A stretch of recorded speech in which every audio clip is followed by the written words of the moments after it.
story. My father was a secularist. The Jewish word for those people was Weltlach. That is, he believed in the whole world and its reality, so to speak. My grandfather caught him breaking the Sabbath at around age 18 or 19. That is, on a Friday night, the Jewish day began and ended at sundown every day. So after sundown on Friday, it had become Saturday, Shabbos, and he was not allowed to do anything productive to break the Sabbath.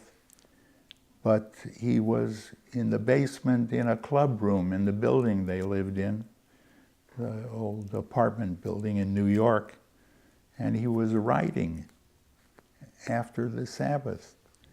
And my grandfather considered that to be breaking the Sabbath, a terrible, costly sin. And so when my father finished his writing, whatever it was he was writing, and went up to the apartment, the front door was locked, unusual, so he knocked on the door. The grandfather would not let him in. He threw him out, in effect, threw him out of the house at age 18, 19, because he had been writing on the Sabbath, breaking the commandment.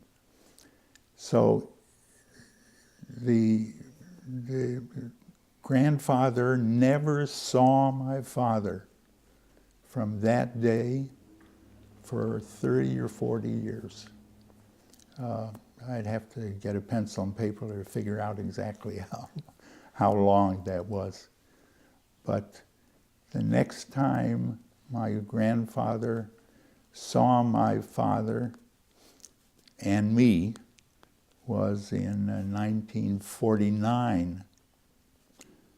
The event, my father was disinherited in 1919, is 49, is 30 years. Well, that answers that question. I went to New York with my father in 49, and my father, there is a Jewish tradition, as in many cultures, that places a value on the firstborn son. And my father figured his father, my grandfather, would break his rules to see his firstborn grandson, me. So we went to see him. And before going up to the house where my grandfather lived, we knew he would not feed us with anything. Just wasn't part of the tradition in the religious Jewish families.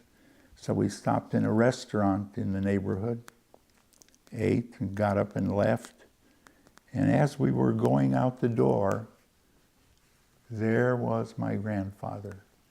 He had seen us through the window, would not come in to greet us or anything. He just waited outside until we were done. We came outside. He turned away from us, deliberately turned away from us. Then my father, in his pocket, got a yarmulke, the Yiddish religious cap. He put it on me and him, put one on me and one on him, at which the grandfather deigned, that's a good word. He turned around and said hello for the first time, and gave me a little hug, and said hello to my father for the first time in 30 years.